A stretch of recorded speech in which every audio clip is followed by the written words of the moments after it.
Hello everyone, welcome back to the Big Bad Bench and welcome to SE30 Madness today. We have so many Macintosh SE30s to work on today, so let's look at the Big Bad Bench and show you all the stuff. We got a whole SE30 there, we got a whole SE30 behind me, we got a SE30 logic board, we got the SE30 Peeker board. This is very cool, so take a look at this while I say hi to folks in the chat. We got Hardware Hacker, we got Rudy's Retro Intel, this is Rudy's device, Rudy, hello. Lazy Blue Goat, Alan Gracia, when you think of party people, you think of Alan Gracia. We got Eric's Edge, we got Ian Scott, Trina's Techno Babble, Eric Helgeson, Jack68K, Adam Baranek. Hello everyone, thank you for hanging out today. So yeah, the first thing we're going to do today is build Rudy's Mac SE30 Peeker. And this is very cool. You might not be able to see, but all those little things right there, these are all LEDs, right? And we got all these little dots. And this is the PDS slot, the processor direct slot. And so you plug this on your SE30, you get blinking lights, we get some voltages eventually, we got to wire that up. And then we got spots to probe with our oscilloscope. So this should be pretty cool. Eric Helgeson says, I see this PCB is of the appropriate color. Garth Beagle here. Hello. Pseudo memes, hello. It's not a memory visualization card. It's an activity detector and diagnoser. So yeah, let's see. First thing we got to do is break this off. This is always nerve-wracking. These drive me nuts, but it's partially off, and so I don't want to leave it because it's gonna bother me. So I like to grab it with a thing and just kind of come down, just go a little bit. I know someday I'm just gonna totally crack the PCB. So in the video description, you can find where to buy these. And so obviously, as with all cool stuff retro, there is Joe's Computer Museum. But if you're in Canada, you can also get them from Computers with Pride, Trina's store. There we go. That came off okay. That's gonna go on the floor with all the dog hair.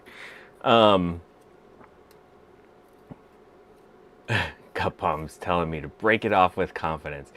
I don't think so. I never do anything with confidence. How long have we been doing this here? How long have you been hanging out? Do I ever do anything with confidence? Okay, there we go.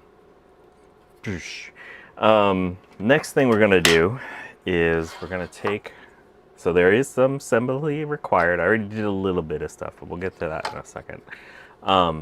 You're gonna take your SE30 and you're gonna take the board, the PDS connector. You can see there's a fat side and a thin side. Put that on there like that. Put that down on there. Eric Sedge says my OCD requires that you remove that bit last. Sorry. I missed one by the I did miss one by the PDS slot. Oh, that one is hard too. All right, thanks, Eric. Oof, that would have been bad. Oh, that one sounded angry. Okay, that's broken off. You can relax now. Resub. All right, so now we're gonna put this on here. We're gonna line this up, making sure that all of our pins going, and it just slides in there so smoothly. How nice is that? All right, so let's do some rapid fire hardcore soldering under the microscope. Let's go. How do we use the microscope? Oh my gosh, that is so out of focus and a little intense.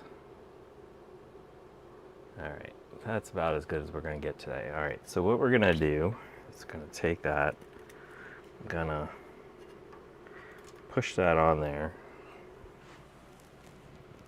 Well, we don't want to push too hard actually, because there's no support in the middle. So I'm gonna do the all the way bottom.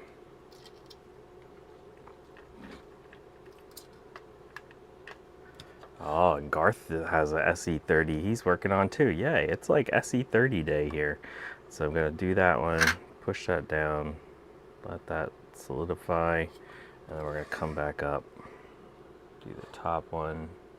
So there's no little supports in the middle of this PDS slot, so you don't want to really push hard in the middle of this one. Okay, that's all the way down. And I'm just gonna give that an eye check, and that all looks good. Okay, now it's rapid fire. So yeah, so aside from putting this together today, I don't know if anyone remembers the orange SE30 that we triaged a few weeks ago. That one had some pretty bad corrosion.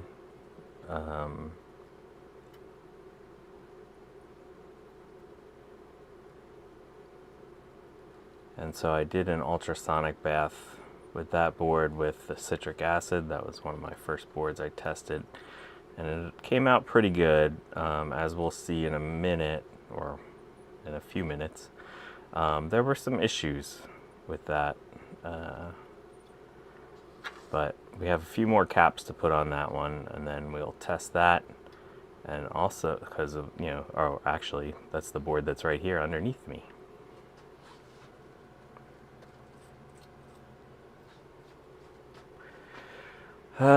Question. Since I'm trying to get my channel off the ground, do you think anyone would be interested in a video showing my equipment streaming as so? Yeah, I mean, it's always nice to see what people are doing, but I don't know. In my personal opinion, I'd do some actual content first. Like, grab a computer, boot it up, show us what you're working on.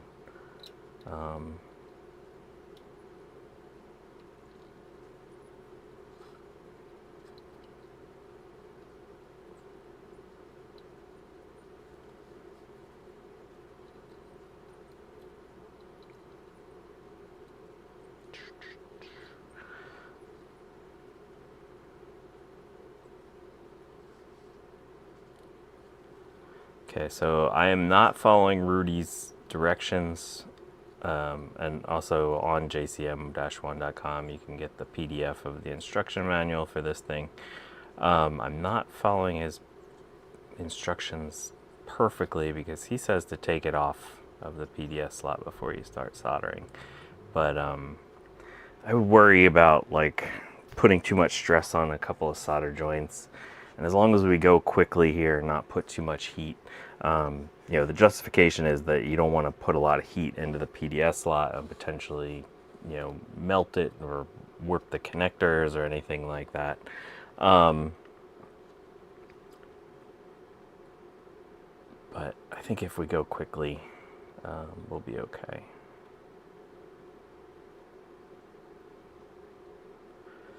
Oh yeah, speaking of Trina's streaming, Trina just put a link to her 5 o'clock stream today.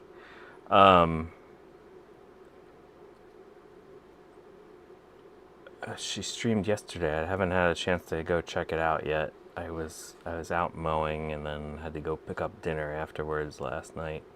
So was that a Quicksilver that you got there, Trina? It looked like a regular graphite G4 case, but it had a Quicksilver logic board. That looked kind of an interesting computer.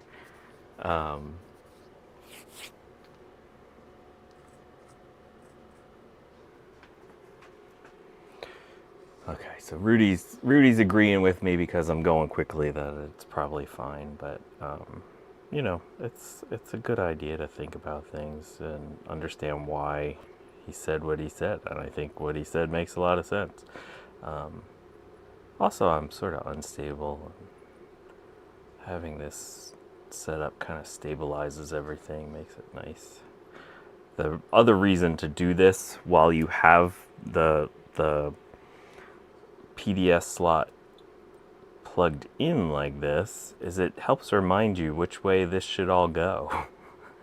You don't want to solder this PDS slot on the wrong way. because it's a lot of pins. And if you go through and you wind up sticking it on the wrong way, oh my gosh. Oh, I don't even want to think about that. I've unsoldered a PDS slot before from a Mac SE, and it was an unpleasant experience. It's gonna drive you crazy.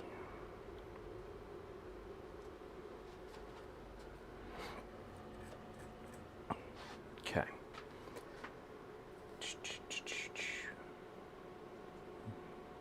What temp am I using? I am currently at 380 degrees Celsius.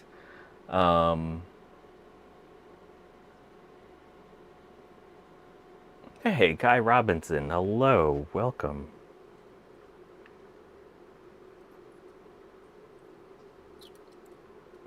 All right, so we are almost 2/3 of the way done soldering this beast. Come on, get around there.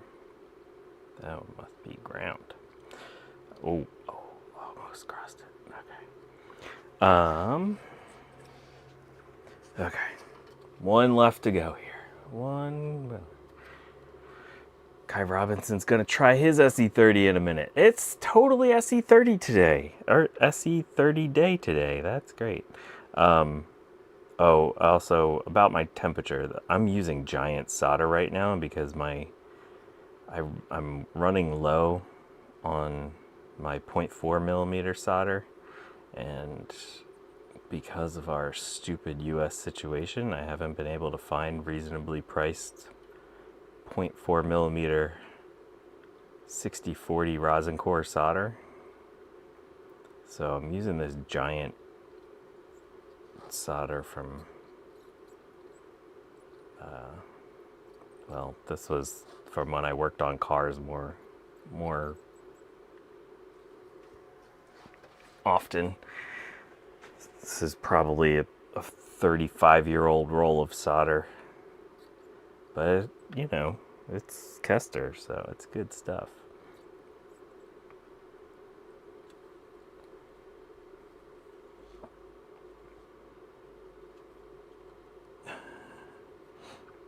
Ooh, Eric's Edge, thinking about streaming today. Always love a good Eric's Edge stream. Although there's something about Eric's Edge, first thing on the morning on a Saturday, and he's cranky. Oh, it's so good. It's like one of my favorite things to wake up on a Saturday morning and see Eric's Edge being cranky on a stream. He's never unpleasant. He's just Saturday morning. It's early, and I'm here entertaining you.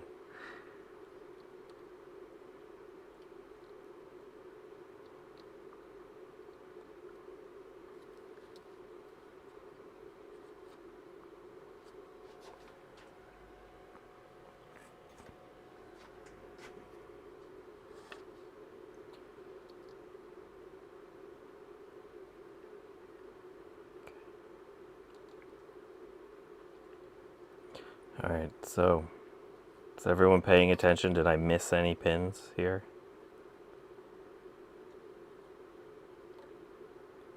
You can always tell which ones are the grounds. They take up a lot more heat. How many times did you say inside your head got bombed to clean my tip, John?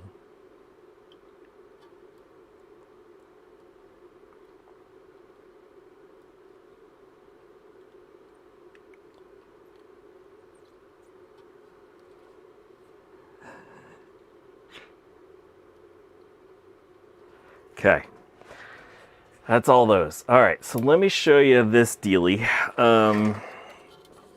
Let's move this out of the way.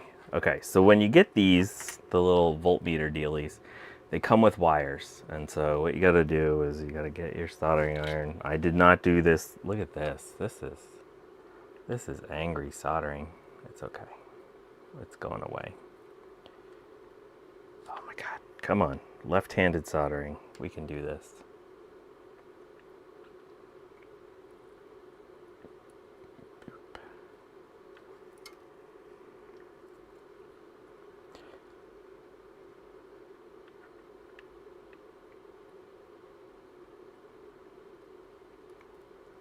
Come on. Get off of there. There you go.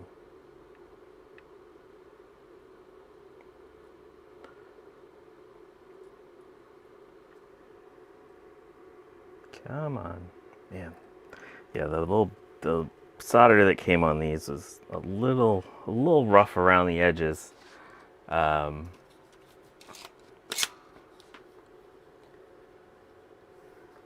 what I'm gonna do, let's see. First I'm gonna get you in focus. Sorry about that.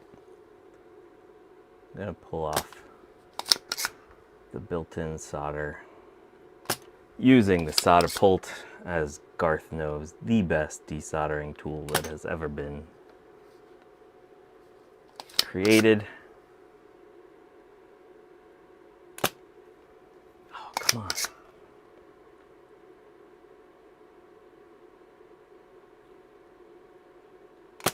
There we go. Okay. So I'm going to put a little blob of fresh solder on this guy.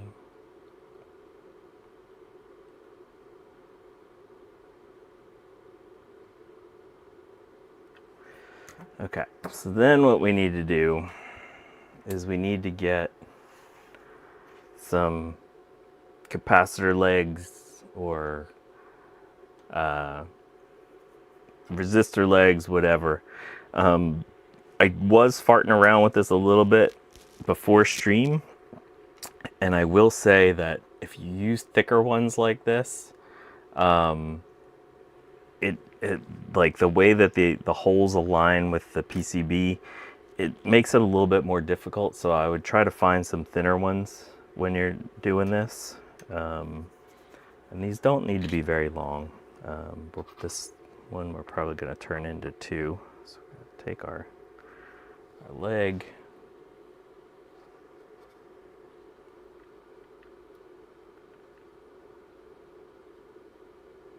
There we go. There's one there. As Garth says, do not buy the cheap no-name solder pult. You need the original TM solder pult.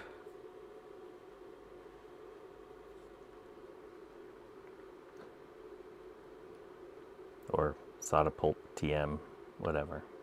You get the point. Come on. There we go. Okay, that's good. Actually, we're gonna get all three out of this one. We can do it. Doop.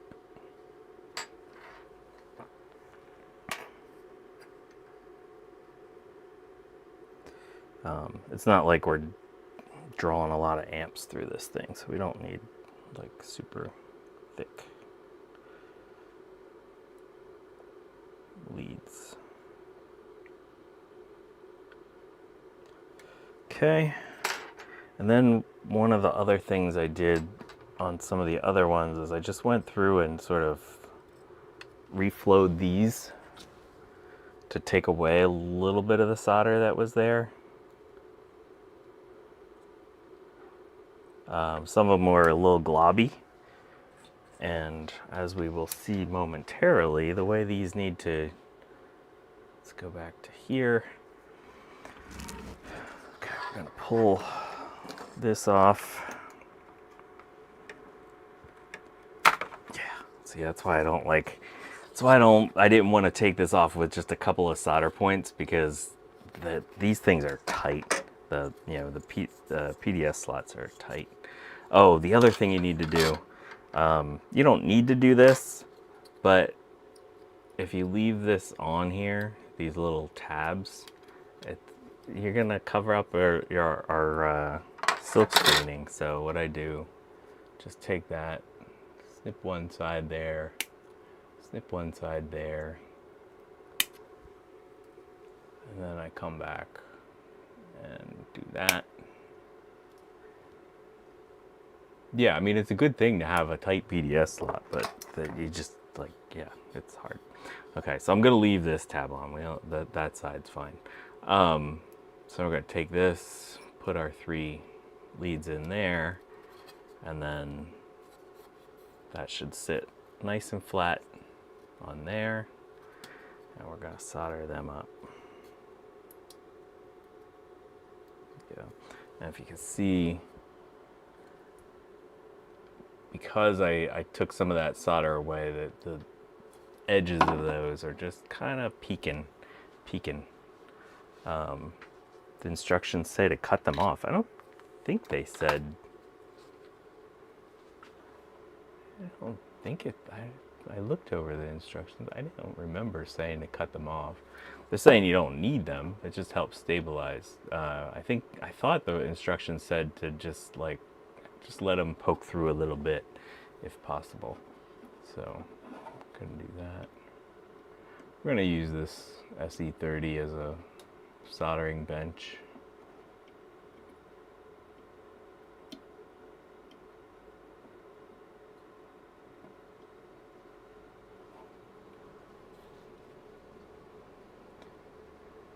Oh, it does say to cut them off the wings? Okay. I didn't notice that thing. I didn't notice that line. Sorry. Sorry, everyone. Rudy's very thorough with his instructions. If you check out those instructions, man, they tell you a whole lot. There you go. Oh. All right, let's do this under the microscope again. Hey, it's Dave's Vintage Apple Tech. Let's go back under here. You can see I totally missed some stuff there. Good. Excellent. Now we'll clean that up. Come on, you little tiny bits. Okay, have I missed anything?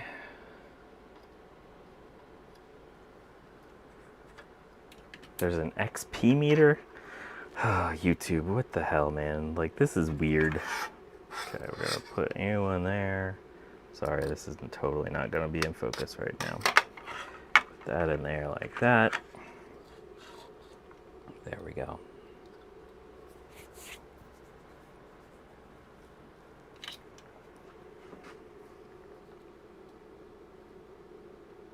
As you can see, these little solder pads, they don't go to anything. They're just stabilizing. So I'm just gonna make sure everything's relatively square. Yeah, it's pretty good. Now we'll do the rest of these. Yeah, they're trying to like encourage engagement, but like, don't force it. Like, if people get stuff to say, just say the stuff you want to say. I like when people have stuff to say. Okay. I'm gonna leave random comments just to up my score. That's stupid. Don't give me random comments. Like, intelligent conversation. Like, clean your tip, John. That's important stuff.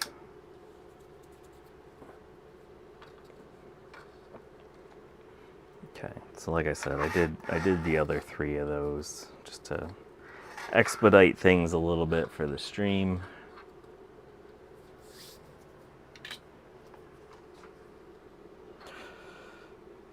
Maybe they'll start grade it, like give up votes on comments. Didn't they used to do that? Oh, well, they still have likes for like regular comments on YouTube videos.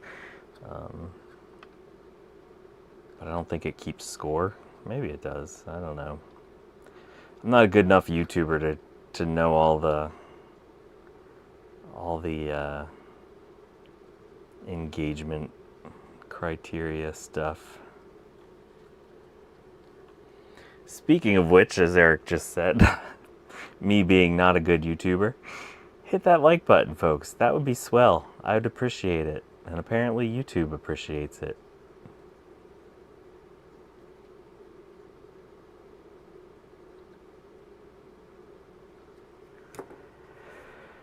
Okay, so that's 3 of these.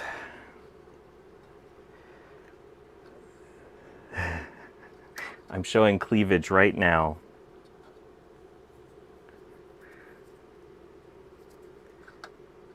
Cleavage of these leads.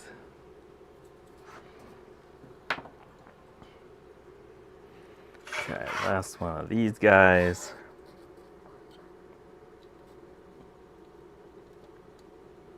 Get on there. There we go. I don't even show my face in thumbnails.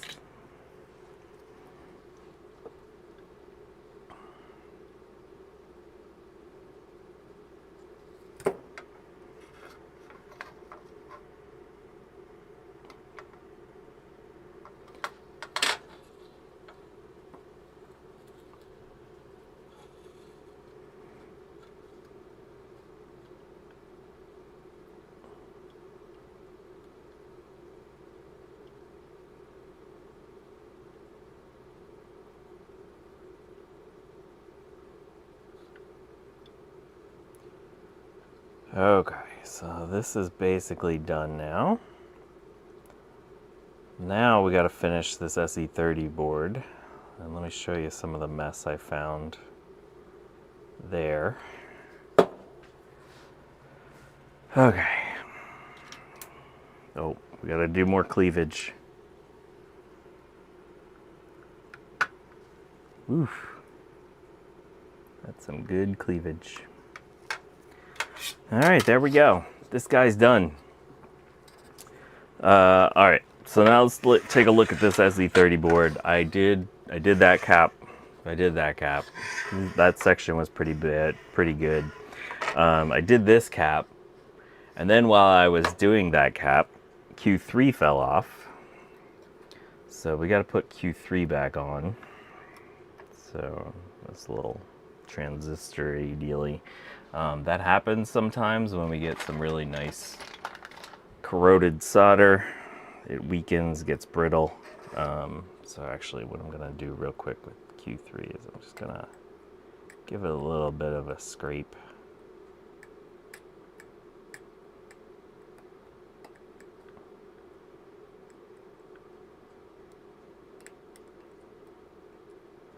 Hey, John. Yeah. I was lucky. If you do lose Q3, the thing says 1AK, and so you can look up what that means and get a new one of those. I don't know what that means off the top of my head. I'm sure there's people that do know what that means off the top of their heads, and I respect the hell out of those people. I am not that good. So since we know that's going to be kind of angry, let's put some flux down on there. Hey, Asmodeus Doubtful Duke. All right, so we're going to go back to our good little solder. Boop.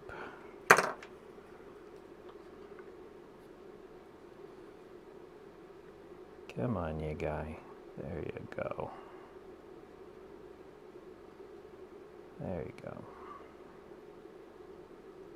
All right, so that's not very strong, but I just got it touched. It's in place. So now come over here, give this some nice solder there. These pads were very angry, so when you're cleaning these pads, you gotta be very careful. They would have lifted off very easily if one were not super careful.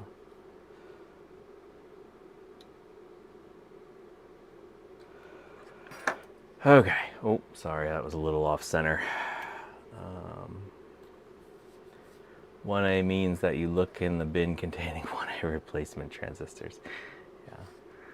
Okay, that's a bit excess, too much solder, but it's okay.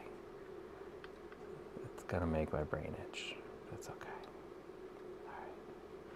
All right.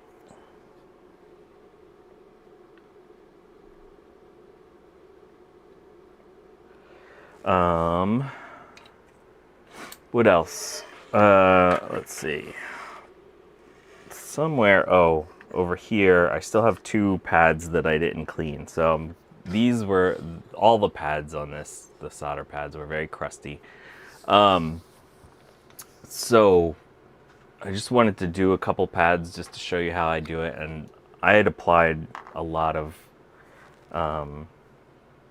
flux to the pads before cleaning. I always apply extra flux.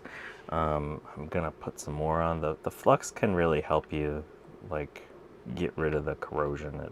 Flux is good at cleaning stuff basically when you're heating it. So let's come with this now. Let's grab our braid. And we're gonna just apply a lot of heat. Just let the heat work before you start moving this, okay?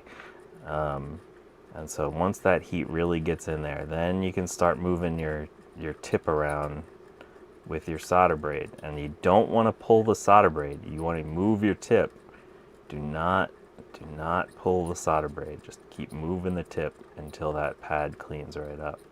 And sometimes the pad doesn't clean up right away. Sometimes you lose your pad, but if you do this kind of thing, it's going to improve the chances of not losing your pad. Just go real slow, let the heat get into the board, and just real gently work that. Give it a lot of flux. Okay, you can see there that those 2 cleaned up pretty well. There's a dark spot on that one. We could keep poking at it, but we don't care enough. We got most of that. Are you paying attention to Trina here? This is important stuff. You say you want to work on a SE30 board. These are the important tips that you got to learn when you're doing this stuff. I think it was maybe 2 years into my channel before I actually worked on an SE30. These boards are too valuable and you know, desirable. I'll be real careful. Yeah, see, this one's not as nice. This one's gonna give us some issues. Oh, we got a little bit there. I was expecting that one to be mostly gone.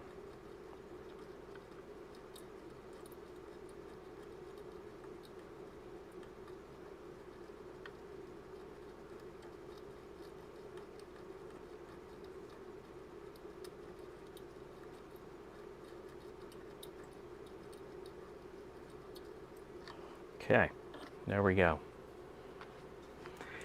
Ah, Trina. Oh, Trina. Okay.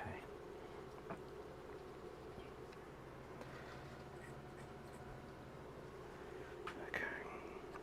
So we got one more pad here. Gotta bend this up just a skosh. Give it a little bit of 90 on there. Where is it? I can't see it. I can't see anything. Lots of heat. Just let the heat soak in there.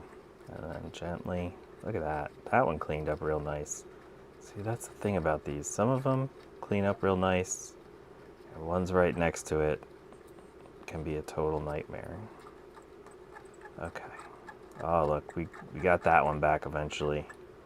But look what happened, right? This is where some people have run into problems. See this right here? We've now lost a bit of our solder mask. And if you do that in a place that's not a good place to do that with, you can cause issues. Okay. I don't know off the top of my head where voltages are moving through the, you know, like which capacitor is attached to which voltage, but look at what we got going on here. Ooh, that looks a little scarfy. We gotta check that via. Oh, and that via looks cranky too. Yeah, this was a problem area. If you see here, that leg is totally copper. There was major corrosion in this area of the board. So yeah, we'll check these with a voltmeter, make sure that they're still connected. But when you go to solder these capacitors back on, it's very easy to short the capacitor next to the trace, right? To the trace next to it. That's why it's a good idea to like put solder mask on things. So it's a good place to put solder mask, like on these traces, so that you don't short it out. We're gonna skip that today and just double check to make sure everything is okay. All right, so let's check to make sure our vias are still, or our traces are still intact here.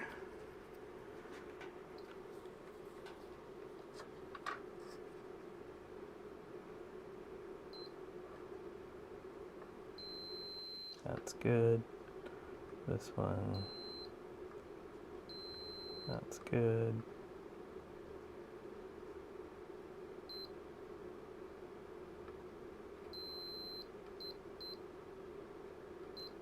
Oh, see that? That's actually a broken trace right there. That's what, if I have a feeling this one might be for audio. If we didn't have audio, there you go. See how we have a connection there, and we don't have a connection there, so we're gonna have to repair that. This little area looks sketchy as well.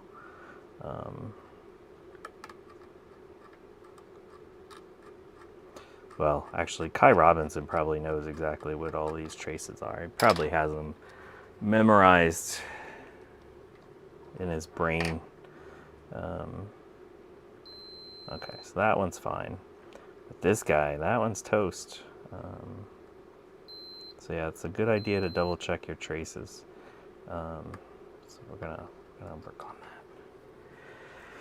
that. Okay, so what are we gonna do here? How are we gonna do that? We can scrape a little bit of this.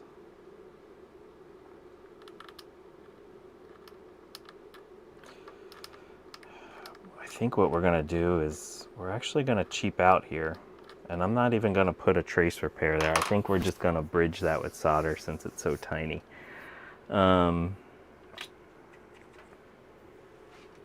So when I do these, put one here, put that there.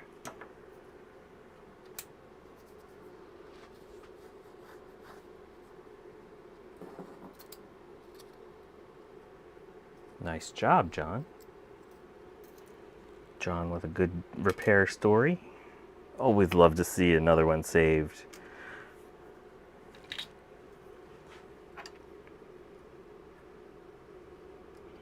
Okay, so actually before we do this, kind of lay down a little flux, a little bit of flux, a little bit of flux. Where did I put my flux? It's always a good idea to put a little flux down on bare new traces like that. And then we're gonna put one. Oh yeah, I forgot I wanted to reflow over here too. So let's polish that up. I'm gonna use this. Still has a bunch of solder left on it. Do that. Do that trace. There we go.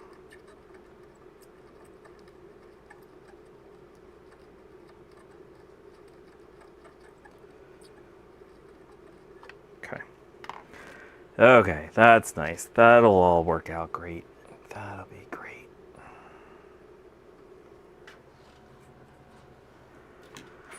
Okay, stripe to plus, because I'm a tant person.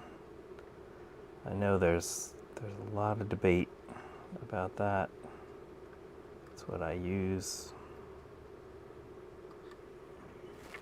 So one of the things I'm doing right here, I don't know if it's easy to tell on camera, as I'm soldering this capacitor on, I have it lifted up ever so slightly off the board just to reduce the chance that it's gonna short out on those adjacent traces. See how when I pulled that up, it kind of sucked up the solder underneath. So we're going to add a little bit more. Oh.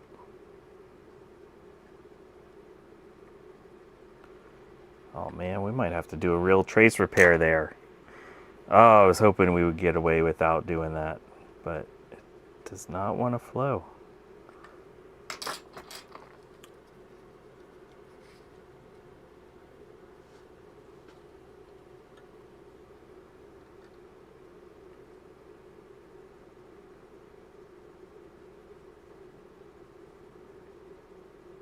Oh, might have got it there.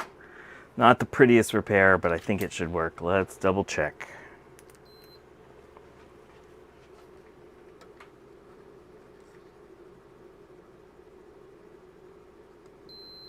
There you go. And now, while we're here, let's make sure we're not shorting out to anything around there, right? So there's our trace. Gotta make sure we're touching it. Come here. Come on. There we go. So we're definitely not touching it, so that's good. All right, nothing shorted. We can all relax. Everyone, put your guard down. Nothing shorted out there. That's all happy. Boop.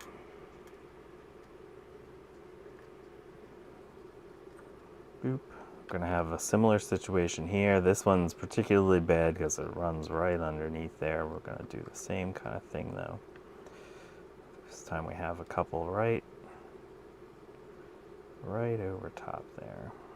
There we go.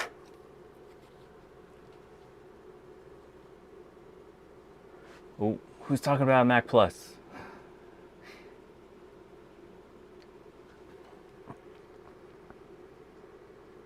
Love a Mac Plus. Oh yeah, so if anyone happens to be on social media, you might have seen my haul that I got yesterday. That's where 2 of these SE30s come from. So I picked up 2 SE30s, a Color Classic, Classic 2, Classic 1, and 6 regular SEs. 3 of the SEs are Super Drive / FD ones. So that was pretty cool. Lots of keyboards.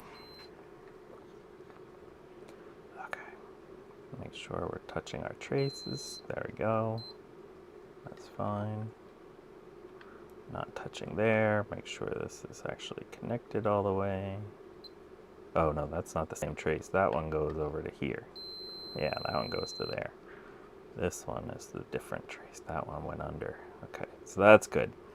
Okay, so that's all safe right there. This area, these chips, I think there's a LS166 and a 393. Oh no, it was a 253. These legs were all real corroded, so I reflowed all of those. So that should all be good. We have one more section left here.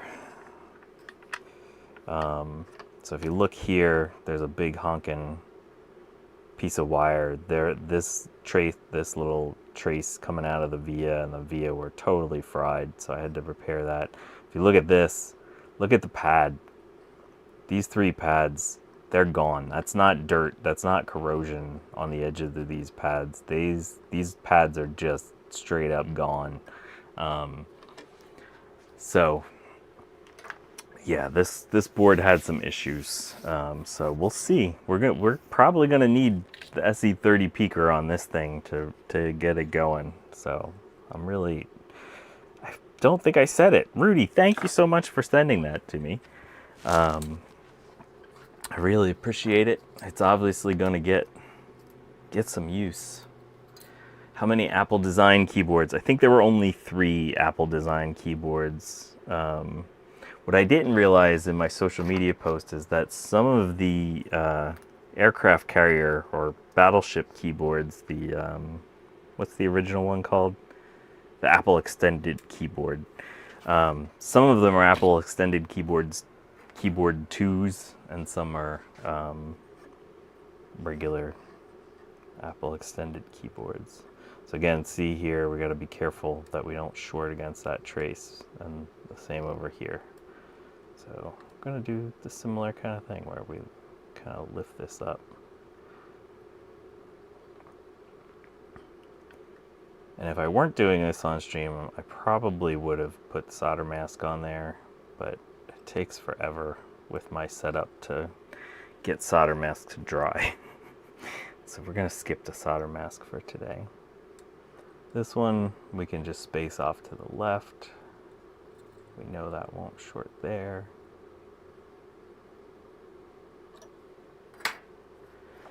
Yeah. I do need a good UV. My UV light is terrible. I did find out that if I hook my UV light up to my power supply instead of the AA batteries that it normally takes, that I can give it a bit more power. And that seems to help. That seems to help. Oops. Oh.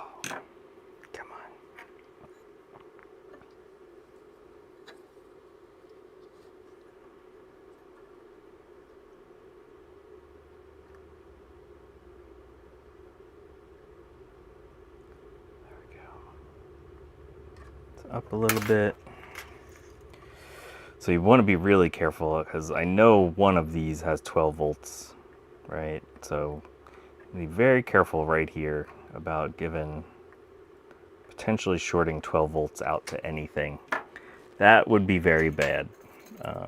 That would be super mega bad. I think Adrian had a video about that when he had a 12 volt short on his SE30.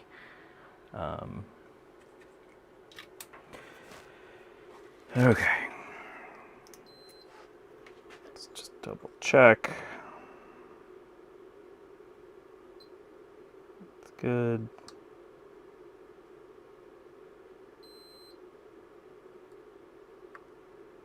It's good.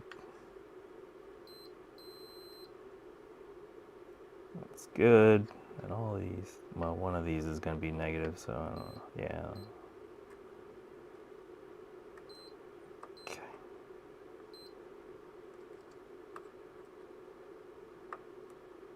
Okay.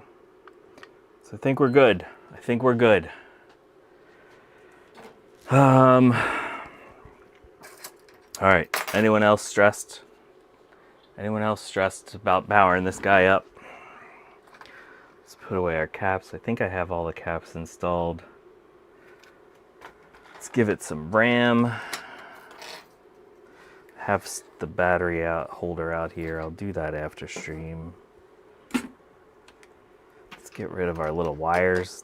Now we have spare bonus wires. Spare parts. It's always nice when you get spare parts with a kit. It's like IKEA.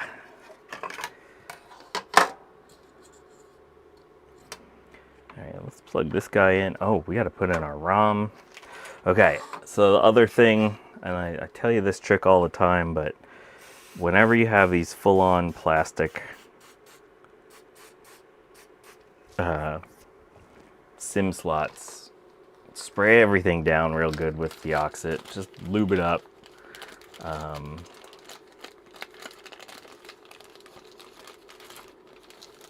think what we're gonna try first is to use Ron's Dealy, what's this called? I forget. Pico video adapter. Oh, what's it called? I don't know. We're gonna use this. Oh, I need a power cord. Okay, well, sorry, let's put our ROM in first. Okay, let's throw some RAM in. SE combo PicoVid. Thank you, Gut Bomb. And if anyone knows where you can buy the SE combo PicoVid, feel free to put that in the thing.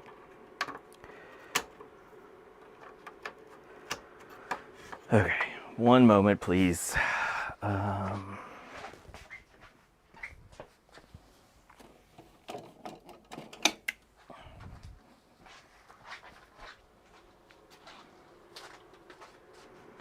Okay, got our this. We got one of these.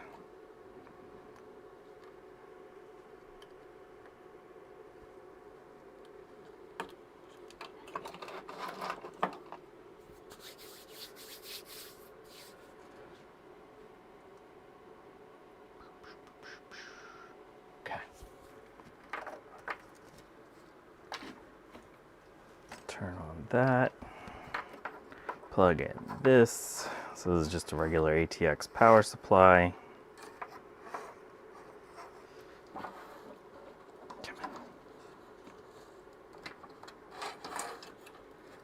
Got a lot of bits, got a lot of bits. Look at all this, community projects. Whew. Okay, here we go. 3, 2, 1.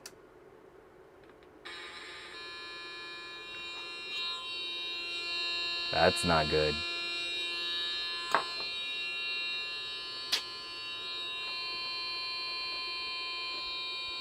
Wow, that's annoying. Wow, the way the lights are flashing. So let me show you what's happening here.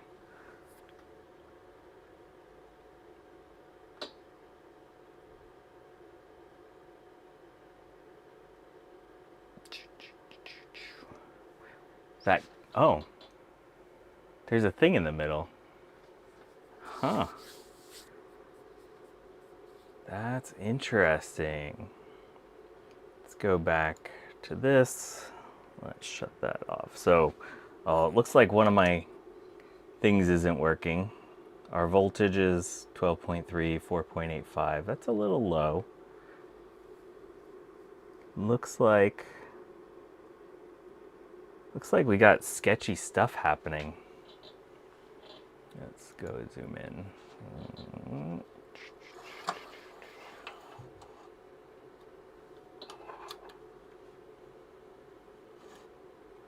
Let me shut the light off. There you go. Let's reset this.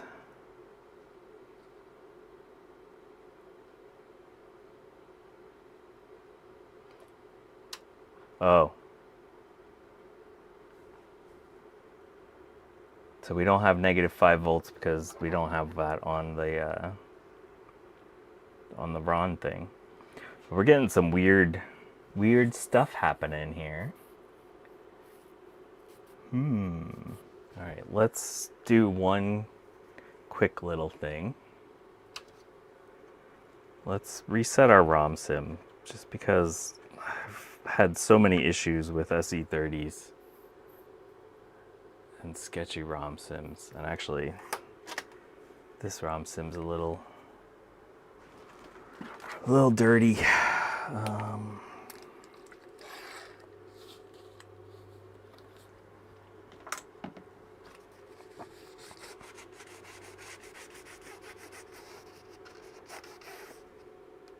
That's a pretty dirty ROM sim. I also have a non-Apple ROM sim. But I didn't like the way that some of those things were not super flashing right.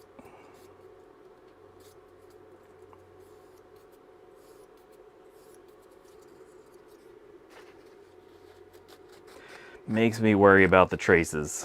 So, all right, let's try that again.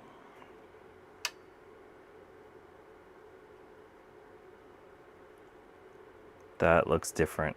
That totally looks different. Nope. Look at that.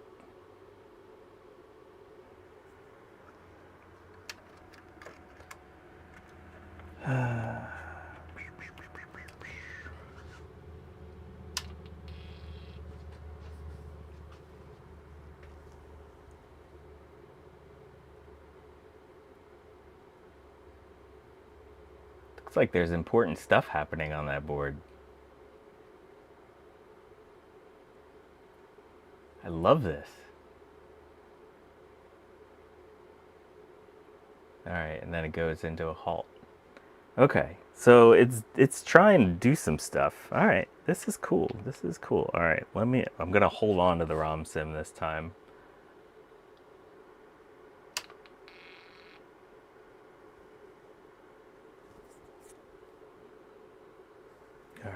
that didn't change. Let's throw an aftermarket. I think most likely, I think what Kai was saying is probably correct, but let's throw a different ROM on here. Aftermarket. This is Satanic Mac Club, K-Cobas.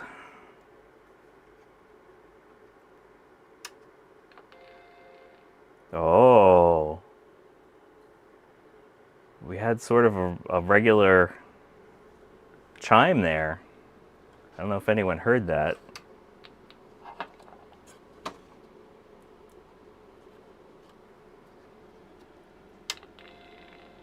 It's very quiet, but it failed.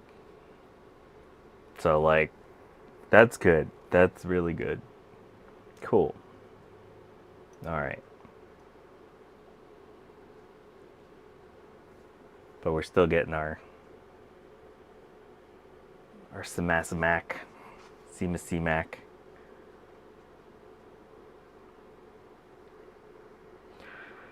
All right. Well, I think that gives us some hints, right? Because most likely what's happening here is that this aftermarket ROM sim is skipping the RAM check. Let's try different RAM. I don't think this is the problem, but just for poops, let's try some different RAM real quick. Oh, sorry, we can zoom out a little bit. I still like being in the dark. This is like CSI computer repair.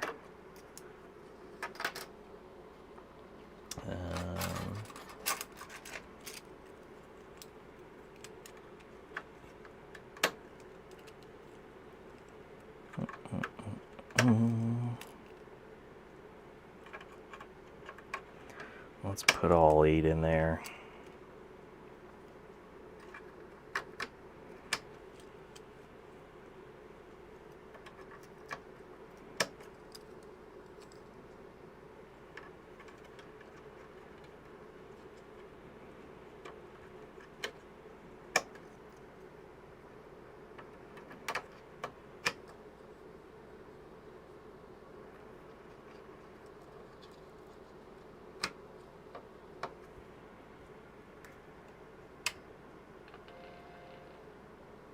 Yep, so it chimed again. We still got the SMAC. Nice. Well, this is fun. And then just to show this off, let's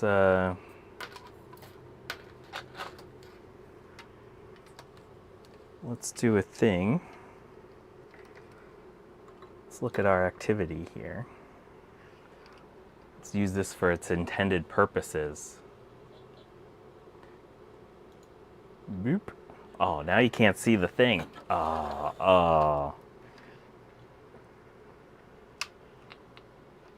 Let's go. Well, let's look at the clock first.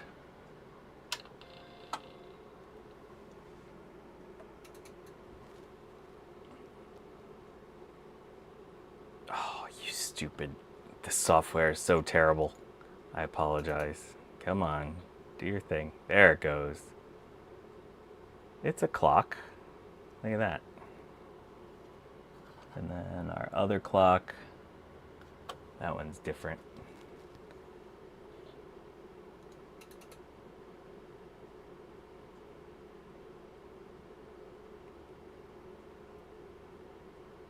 That's cool.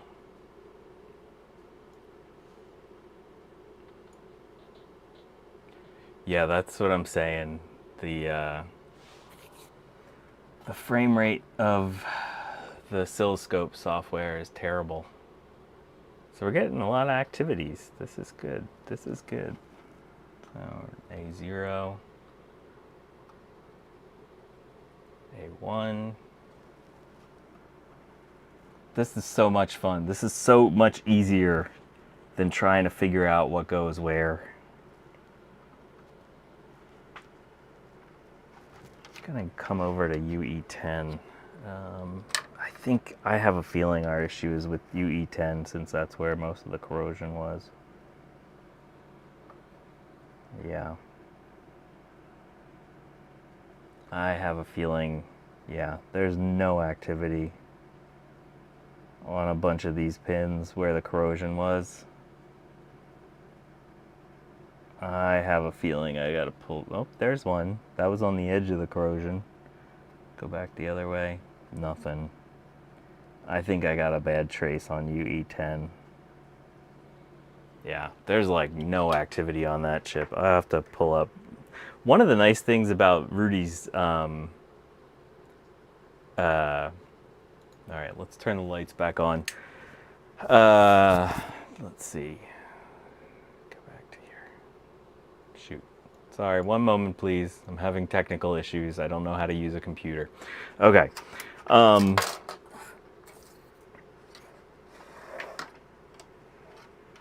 One of the nice things about Rudy's documentation is it has the recreated schematics for the SE30 on it. So it'll help you with your troubleshooting and figuring out where things go. But let me show you what we're looking at here and why I think this is most likely our problem. Given that the sound is wonky too, unless the speaker is just hosed, but it looks fine. This chip had some issues. There was so much corrosion right there. I think that is most likely our main problem, and there was no activity on most of the pins along this side. When I got to the edges, there was some activity. So I think we might have either a broken trace underneath or something. So that'll be something to futz with. So what do you say? Should we triage some new SE30s? Let's take a break from this guy for a minute. And let's see how bad these other SE30s are. Take the take a break from that guy. But how cool was that? We could see stuff. We could see the walking the bus at the beginning. We could see stuff. And the fact that this is different from that, I don't know. But yeah, let's take a look and see what we're working with of these other guys. Oh, so one of the neat things about these systems that I got yesterday, apparently they all came from an older gentleman that passed away, but I think this guy knew his stuff. So they all had labels about what the systems were doing. And this guy, he probably saved most of these systems. They all basically say battery out. Like he took them apart to show that, or to get the batteries out to save these things. Hey, K-Kobo, we were just talking about you because I used your ROM sim. Okay.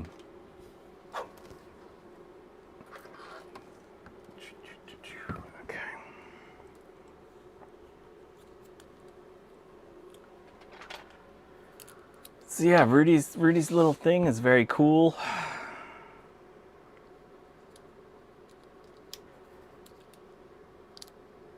Okay, so let's take a look at this. Was I just looking at...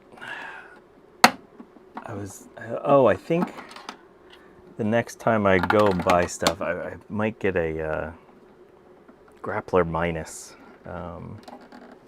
so that I can use... Oof, this guy cranked his... Oh man, he wanted his screws to stay in. Bro cranked his screws in. I want to use the smart port to SD on more of my Apple IIs. There we go.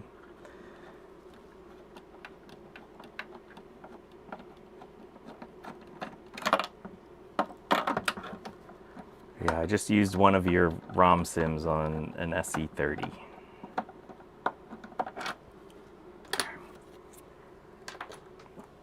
Oh, I don't like that. That looks... The bad thing about this lot of systems that I bought, they smelled like basement. They're all very yellow, and they smell like basement, so there's probably a little bit of corrosion on some. All right, Alan, thanks for stopping by, bud. Pop that open. Okay. All right, so yeah, these two SE30s that we're about to triage came out of the lot of stuff I bought yesterday.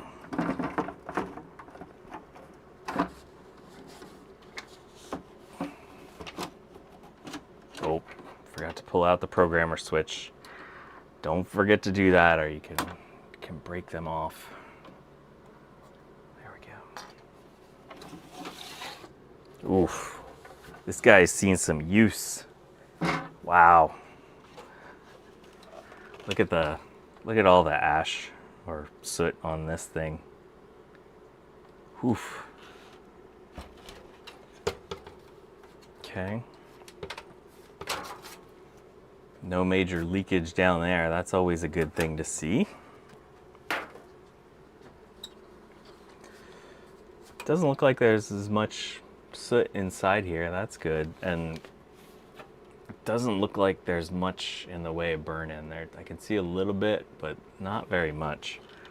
So let's pull this off. It's got a Quantum 80 meg hard drive in there.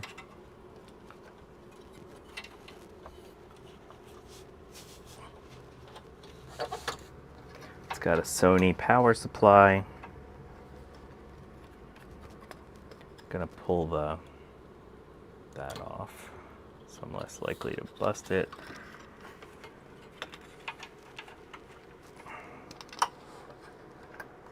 Okay.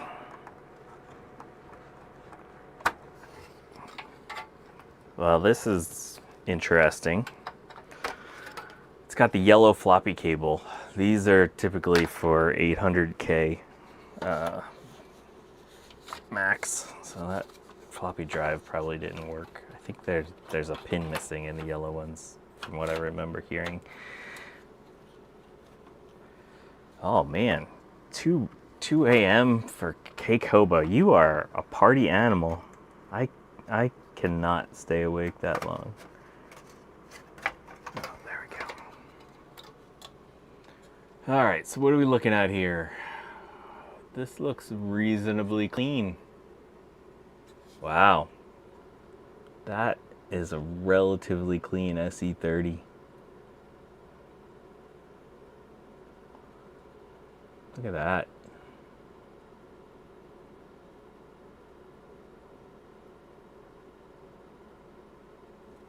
Okay, cool.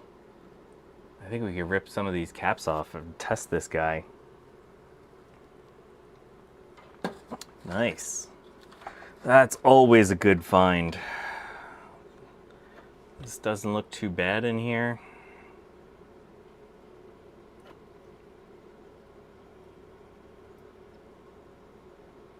Cool. So this one isn't super yellow. There is, you know, it's yellow. So let's compare it to this guy. If anyone remembers the Macintosh SE30, that one is currently in the retro bright. So these are the two I got yesterday. You can see this one's definitely less yellow. It's still yellow. This one's more yellow. The Macintosh was way more yellow than this one. So. All right, so this is good. This will be a nice system. There's a little bit of corrosion there on the chassis, and that sucks.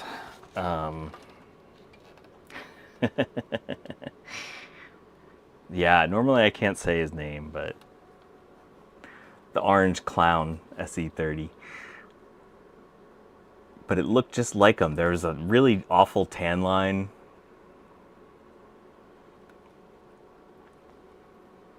So bright orange that machine was.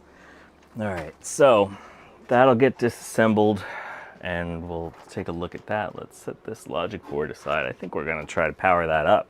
I've never seen one that clean coming out of a system like that.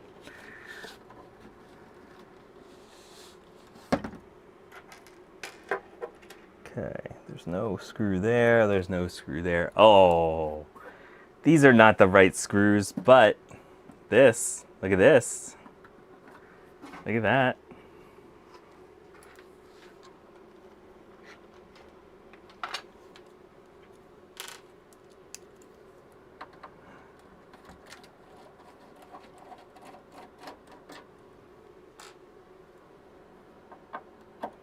Correct. As Gutbomb said, it's most likely not a network card. Sometimes you get network cards with these 15-pin plugs, but they normally have that bracket that helps you click in place. So normally if you have studs on the side, it's going to be a video card. Okay.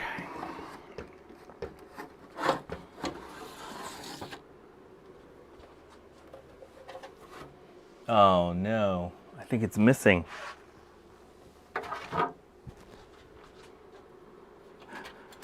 We've got the thing without the thing.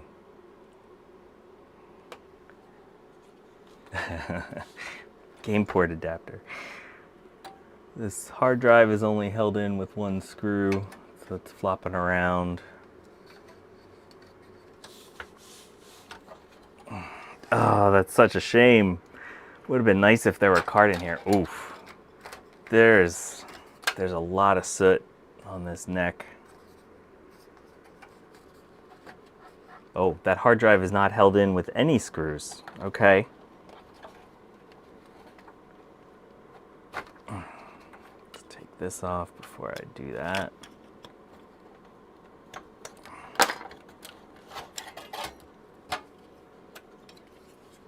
Little quantum drive. Is that 170 meg quantum drive? Might have to see if that turns on. Oh man, I'm so disappointed. Thought I was getting another internal card. That would have been sweet. But I was fooled. I got fooled.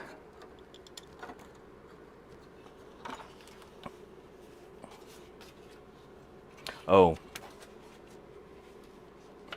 This one said 7 megs of RAM. Which, that's kind of weird. Fails mem test, hard drive. The neck board is off. Okay. There we go. Ah, that's why it says 7 megs of RAM.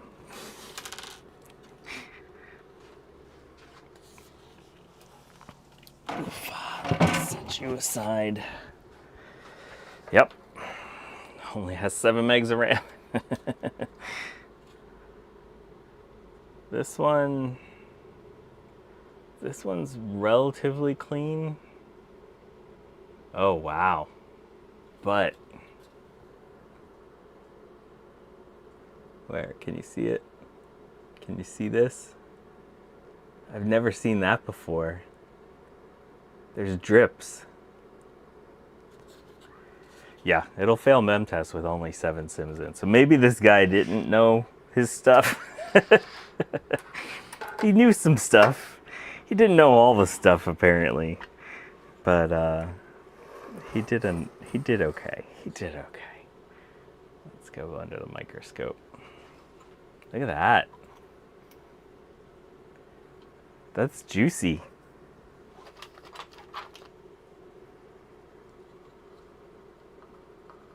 Look at that. Yeah, look.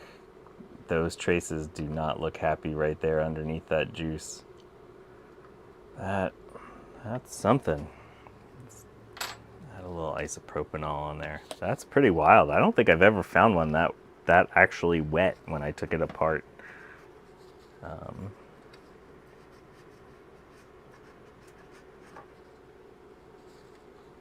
some green on there. Yeah, let's get these caps off. Shoot. Where's my hot air nozzle? There you are.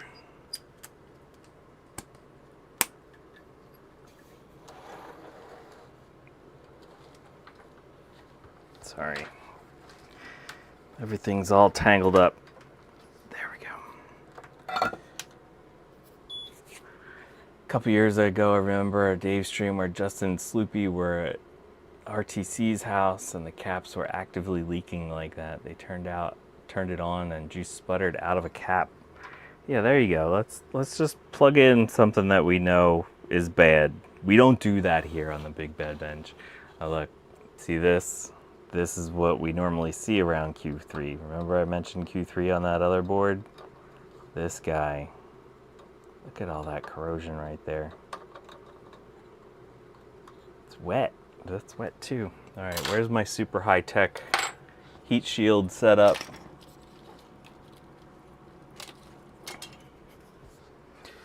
So this is one of the reasons I like these pieces of trim. You can make this do whatever you want, right? So we got this, where are we? We got two things here that could potentially melt. So what I'm gonna do, I'm gonna bend you like that. So that's gonna go like that. I'll do another bend like this. That'll fit in there real nice. Look at that. And now we're all protected. Aluminum trim. It's my new super high-tech technique for protecting things.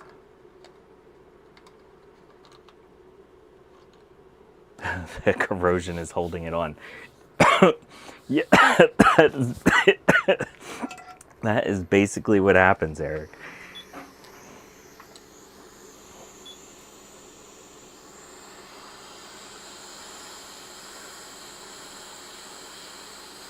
Oh yeah. This one isn't. This is not super fishy. It's got some fish, but there's more some like cat leavings.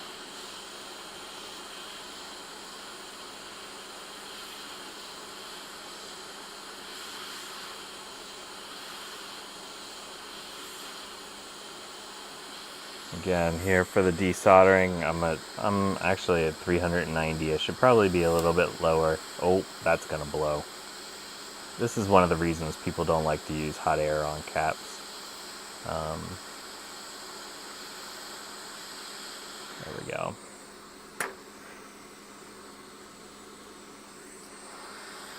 The other reason is you melt stuff. But.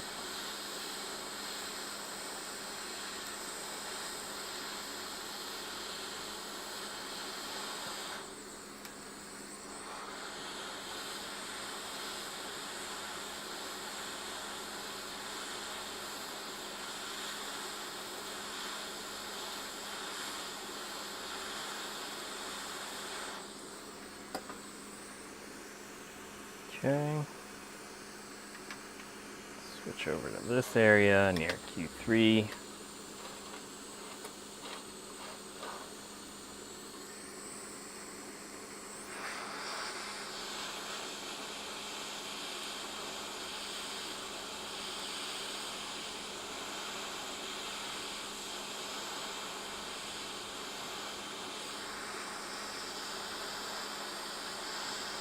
Yeah, the little, ooh, that's gonna blow. That yellow band on the outside gets all sticky and nasty.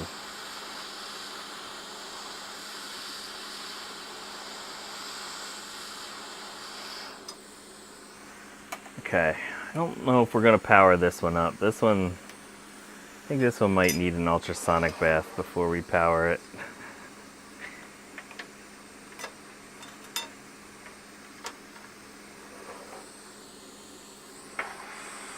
Oh yeah, look at that. Look at that juice flow. Wow, I never caught them in this stage. Like, I've found stuff that's juicy, but like actual liquid like that, that's a new one. That's neat.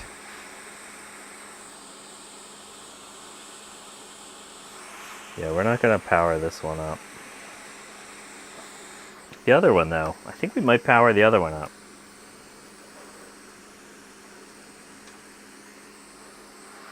Yeah, look, juice. Oh, you missed it. Where are we? There we are. Juice there.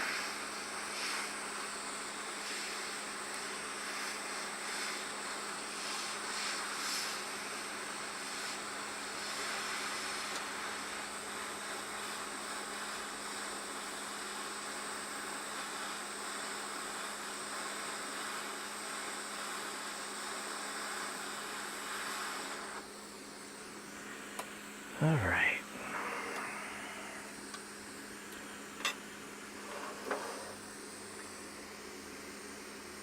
So we don't need, well, yeah, let's protect the plastic on that cap. I generally don't do the axial, or yeah, axial electrolytics. Juice. So much juice on this board. Luckily we got to it when we did.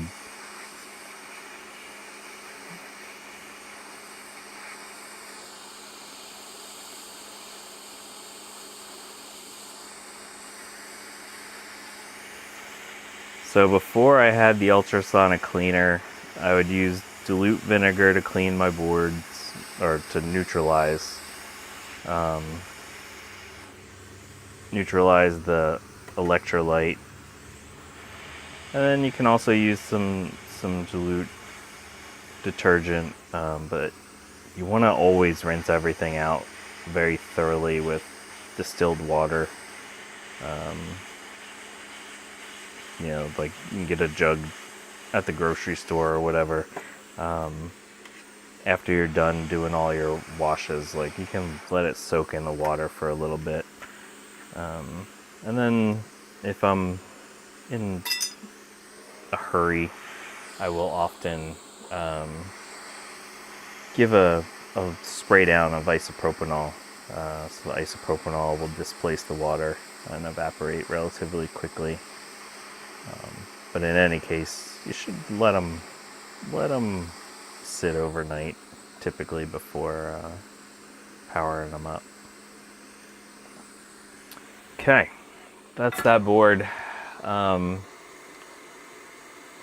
don't see any major corrosion on this one. It's definitely not clean, but I don't see any like major traces that are gonna be totally gone, like the first board we looked at today. Let's go grab that other one. Let's rip the caps off of this.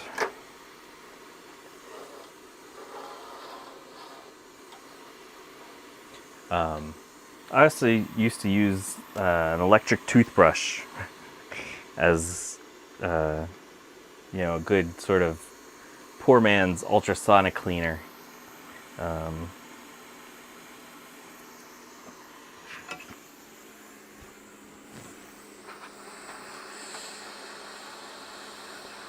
See, there's no juice flowing on this one.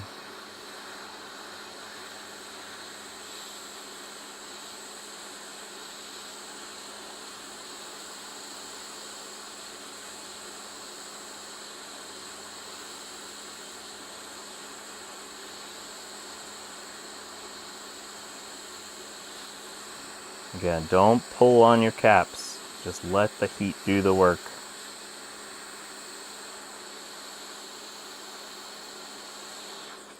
See how nice that flowed when there's no corrosion? Ow, that was hot.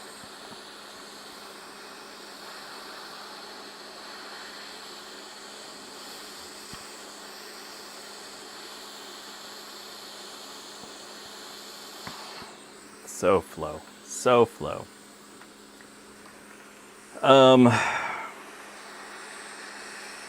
I don't think vinegar does much with regard to flux. The isopropanol is going to be much better at cleaning up your flux. So that is a good reason to use isopropanol.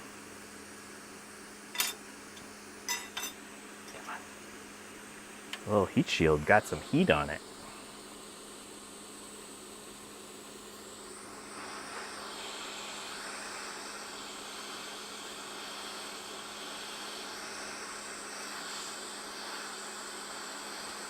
Yeah, the thing about isopropanol is it's good at cleaning a lot of stuff, but it's not good at removing acid or base, right? It's gonna clean up a lot of things, but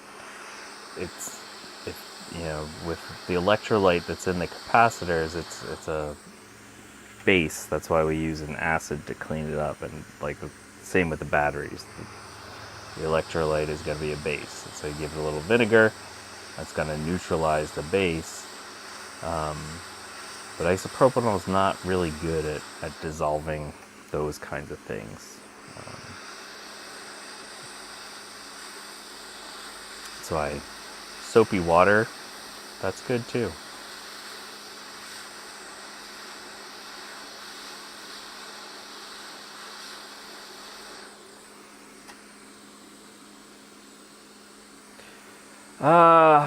I think we'll be done soon, Eric. I can't imagine going much past 1:45.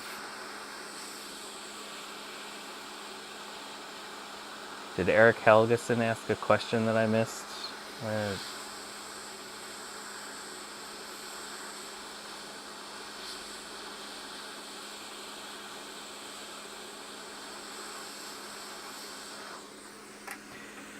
I just want to give this board a quick test since it's not in terrible condition. See if it powers up. We're not going to get chime because we took all the capacitors away from the sound setup, but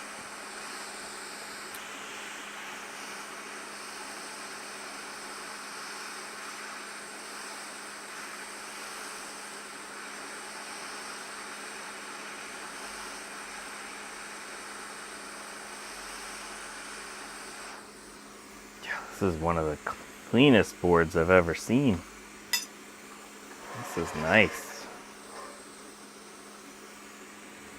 Mad props to that guy for taking the battery out.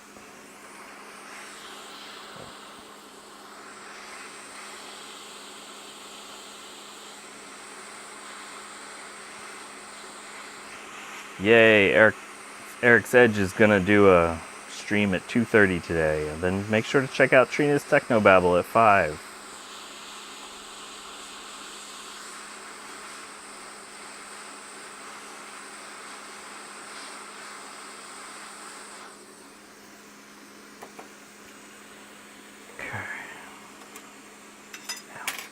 Now that shield gets hot.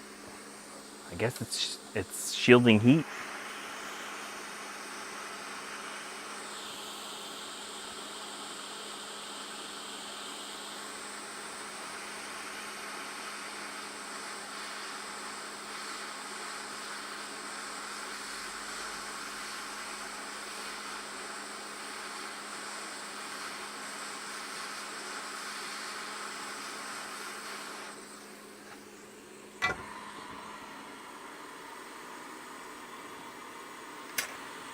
Okay, that's that.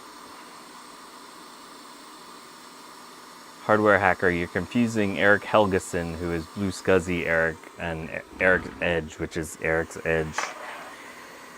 Two different folks. Two different folks.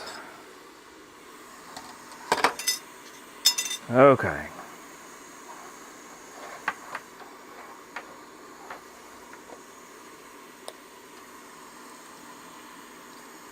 Give it a little quick rinse. Not ideal, but it'll work. This is one of my old electric toothbrushes for doing this. Oh, it came on today. It was very old. Sometimes it comes on, sometimes it doesn't.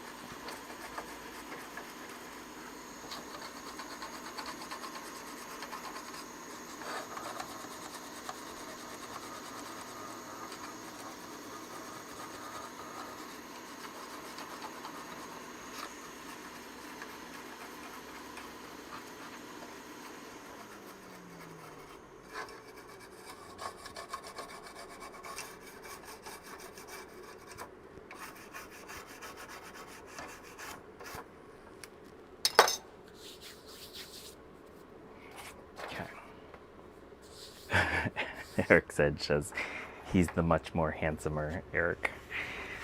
I'll let you two figure that one out. I'm not gonna jump in the middle of that argument. Yeah, some gunge on here, but that's a clean SE30. Okay.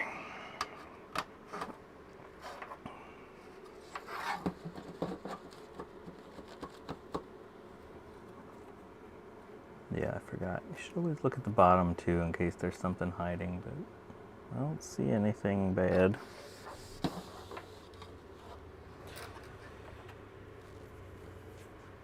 Okay. Oh, should we plug in the dealie? Let's plug in the Peeker.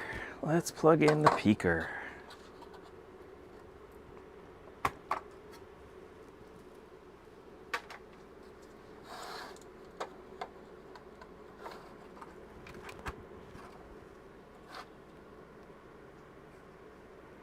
Okay, 3, 2, 1.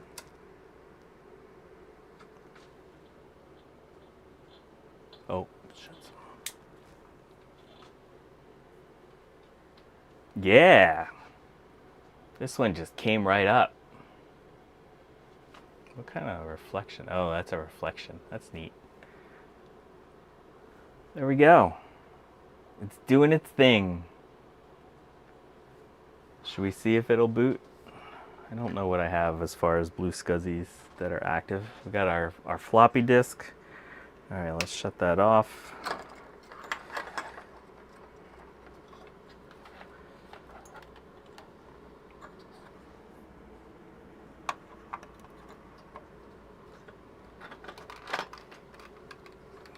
Well, so the initial blinky pattern should be kind of similar. But what you would notice with the other one is that it'll eventually halt.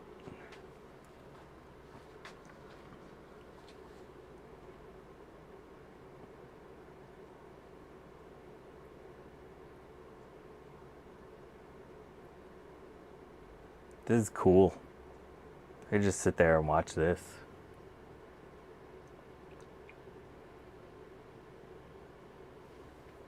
There we go.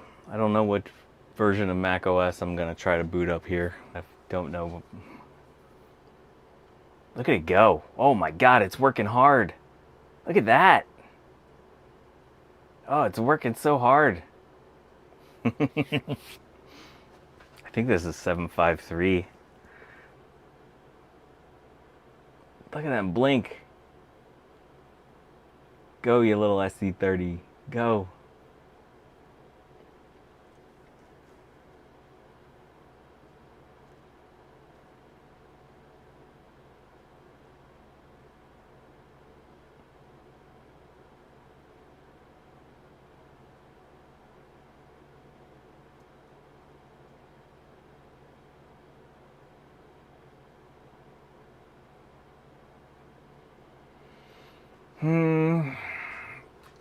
Is there a way to switch on the screen? Not that I know of. I mean, the thing I would say is just adjust your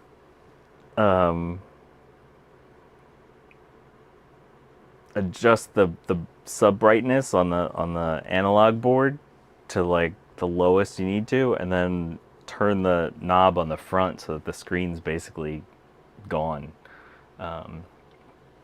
Yeah, like so there's the internal brightness on the analog board, like have that as low as you possibly can, and then when you turn down the brightness on the front, it should basically like shut the shut everything off. There we go, we're booting up. Oh, look, I'm Spooky John today.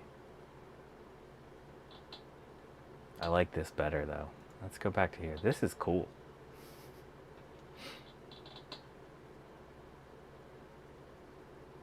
So this is what normal SE30 activity looks like on the SE30 Peeker.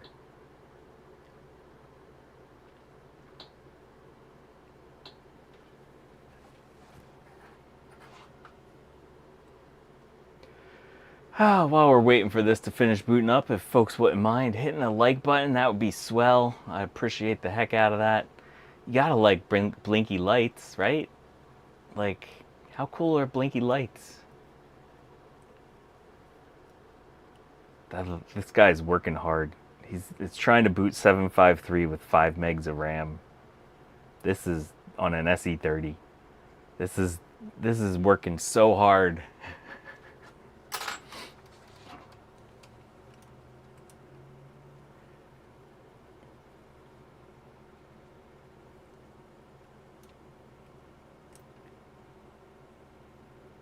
There we go. Got our 5 megs of RAM. Oh, let's do this. There.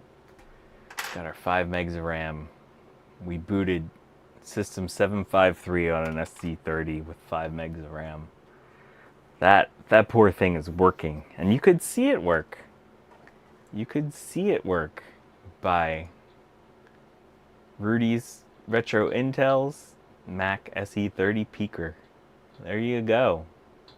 Yes, the 5 megs is possible. 7 megs is not possible, or at least not functionally. You can have 7 megs in a SE30, but it will not work. All right, well, I think that's gonna do it for today. We're gonna have to get back to this other board and figure out what's going wrong there. I have a feeling I have broken traces around here, so we'll come back to that. So I also got a Color Classic. I'm gonna need to work on that. I have so much stuff from that pile of stuff. Yes, you can have 128 megs of RAM in an SE30. You definitely want to have an aftermarket SIM because it will take you a week to post.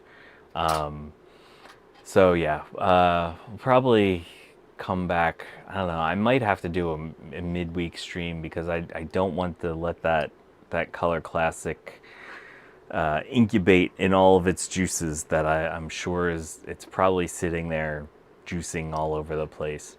No, you don't use a Rominator. Rominators are for 128, 512 and plus. You can use the aftermarket. Garrett's Workshop has an awesome one, or K-Koba's Satanic Mac Club has a really good one too.